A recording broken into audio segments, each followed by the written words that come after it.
किसान भाइयों नमस्कार, जय श्री राम। आज हम बात करेंगे गेहूं कटाई के बाद आप इन सब्जियों को, इन फसलों को अवश्य ट्राई करें, क्योंकि गेहूं कटाई के बाद जो अगली फसल है बीच में जो गैप रहता है वो कम से कम 2 महीने 2.5 महीने का तो बड़े आराम से रहता है। यदि सिंचाई के साधन बढ़िया हैं और बढ़िया आप खेत की तैयारी करके इन सब्जियों को, इन फसलों को लगाते हैं तो आप कम समय पर, कम लागत पर बहुत अच्छी आय को, आमदनी को और पैदावार को बढ़ा पाएंगे, अच्छी कमाई कर पाएंगे। तो खासकर गेहूं कटाई के बाद कौन कौन सी सब्जियों को आप लगा सकते हैं, कौन सी फसलों को लगा सकते हैं, तो इस वीडियो पर हम बात करने वाले हैं। चलिए शुरू करते हैं। गेहूं से एक अच्छी पैदावार निकालने के लिए हमने लगातार सीरीज टू सीरीज पर वीडियो के हिसाब से अलग अलग जानकारी साझा करी ताकि आप गेहूं से अच्छी पैदावार निकाल पाएं।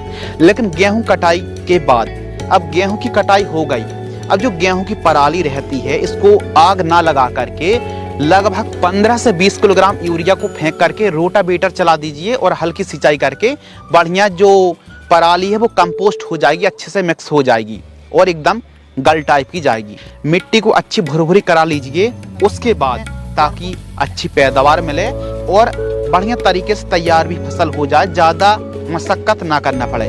तो नंबर 1, करेले की उन्नत खेती। करेले की खेती आप अवश्य करें। यह 3 महीने की फसल है, 2.5-3 महीने की फसल है और आप करेले की खेती कर रहे हैं ना दोस्तों, तो नॉर्मल तरीके से भी कर सकते हैं और मंडप बना करके भी करेले को लगा सकते हैं। सिर्फ एक वैरायटी को हम रेकमेंडेड करने वाले हैं, ईस्ट वेस्ट की प्रगति करेले की वैरायटी को आप लगा सकते हैं। करेला अच्छी कमाई देने वाली सब्जियों में से एक है।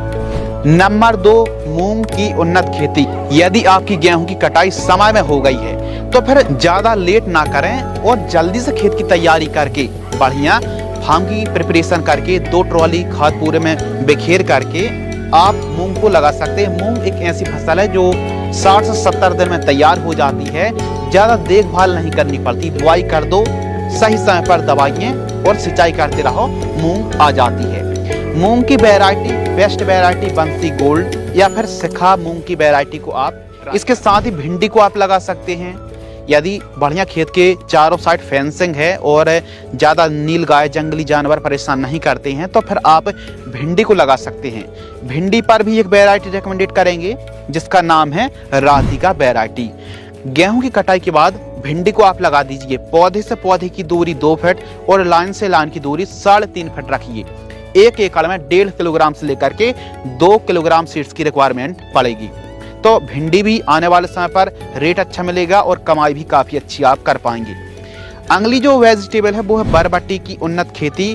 बरबट्टी भी गर्मी सहन करने की क्षमता बहुत अच्छी रहती है और कमाई का अच्छा सोर्स माना जाता है। हर तीसरे चौथे दिन आप बरबट्टी की हार्वेस्टिंग कर सकते हैं। और गोमती जो वैरायटी है इसको आप लगा सकते हैं और सिजेंटा कंपनी की YV7 वैरायटी आती है, इसको भी आप ट्राई कर सकते हैं। गर्मियों के दिनों पर अच्छी पैदावार देने वाली यह किस्में हैं। इसके साथ ही ग्वार फल्ली की उन्नत खेती। गर्मियों में रेट अच्छे रहते हैं ग्वार फल्ली के और सिंचाई के साधन अच्छे हैं तो अच्छी बढ़िया क्यारी तैयार करके आप ग्वार फल्ली की खेती कर सकते हैं। ग्वार फल्ली की बेस्ट वैरायटियों की बात करें तो नीलम 6-1 गोल्ड के नाम से आती है और कलश की 90 जो वैरायटी आती है इनको आप ट्राई कर सकते हैं। साथ ही उड़द की उन्नत खेती। जी हाँ दोस्तों, उड़द को भी आप गेहूं कटाई के बाद लगा सकते हैं। दयाल कंपनी की जो उड़द आती है उसको भी लगा सकते हैं या फिर जो लेटेस्ट रिसर्च जो वैरायटी ना अच्छी पैदावार देने वाली, इनको भी ट्राई कर सकते हैं। 1 एकड़ में उड़द की खेती कर रहे हैं तो 8 किलोग्राम से लेकर के 9 किलोग्राम सीड्स की रिक्वायरमेंट पड़ने वाली है। यदि आप उड़द की खेती कर रहे हैं तो बुआई के समय SSP 50 किलोग्राम और DAP 25 किलोग्राम, MOP 20 किलोग्राम अवश्य प्रयोग करना चाहिए। उड़द भी आय और उत्पादन बढ़ाने का शानदार उपाय है, शानदार तरीका है। तो गेहूं कटाई के बाद आप उड़द की खेती भी कर सकते हैं।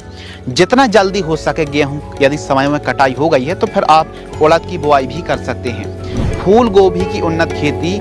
इस समय थोड़ा सा गर्मियों के दिनों पर फसल को ग्रो करना और अच्छे से फूल को खिलाना थोड़ा सा डिफिकल्टी रहती है, लेकिन बढ़िया तरीके से आप मैनेजमेंट करते हैं अच्छी कमाई आप कर पाएंगे। एक वैरायटी हम आपके लिए सजेस्ट करेंगे, CFL 1522 जो सिजेंटा कंपनी की वैरायटी आती है, इसको आप ट्राई कर सकते हैं। खासकर आप मार्च महीने पर या फिर गेहूं कटाई के बाद मार्च अप्रैल महीने पर आप CFL 1522 को ट्राई करें।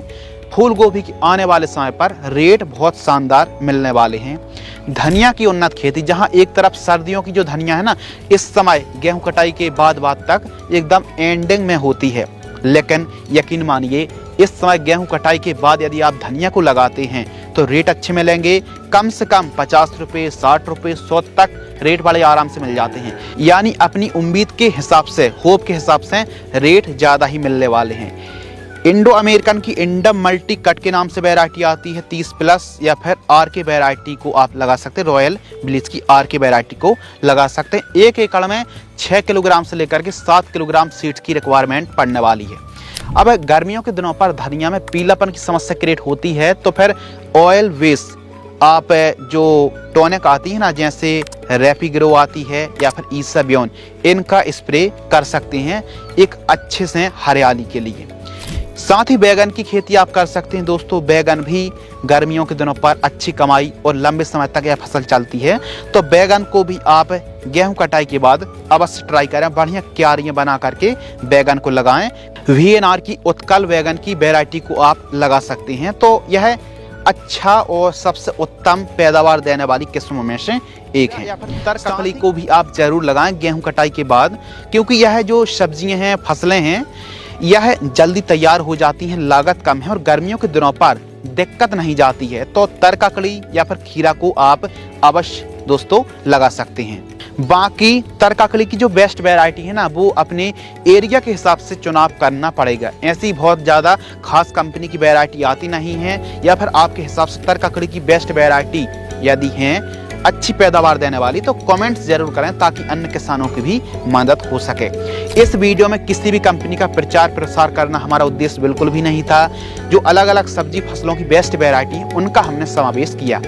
अब इन सब्जियों की, इन फसलों की खेती किस प्रकार करना चाहिए, डिटेल में स्प्रे शेड्यूल, खाद की जानकारी, खरपतवार को कैसे कंट्रोल करें, ड्रिंचिंग क्या करें, कैसे हार्वेस्टिंग करें, कैसे फसल की ग्रोथ, बढ़वार, फ्लावरिंग के लिए कौन सी टॉनिक का स्प्रे करें, बेस्ट कीटनाशक कौन सी है, बेस्ट फफूंदनाशक का हमको कौन कौन सी स्प्रे करना चाहिए, इसकी जानकारी देने में समय लगेगा। इसलिए सब्जियां इनके नाम हैं जो आप लिस्ट देख रहे हैं, इनकी जानकारी चैनल पर उपलब्ध है A to Z, एक एक सब्जी की, एक एक फसल की। तो चैनल को सब्सक्राइब कर लीजिए और सर्च आप कर सकते हैं। इन सब्जियों की जानकारी आपको चैनल पर उपलब्ध हो जाएगी। यदि आपको यह वीडियो पसंद आती है तो वीडियो को लाइक करें, चैनल को सब्सक्राइब करें। धन्यवाद।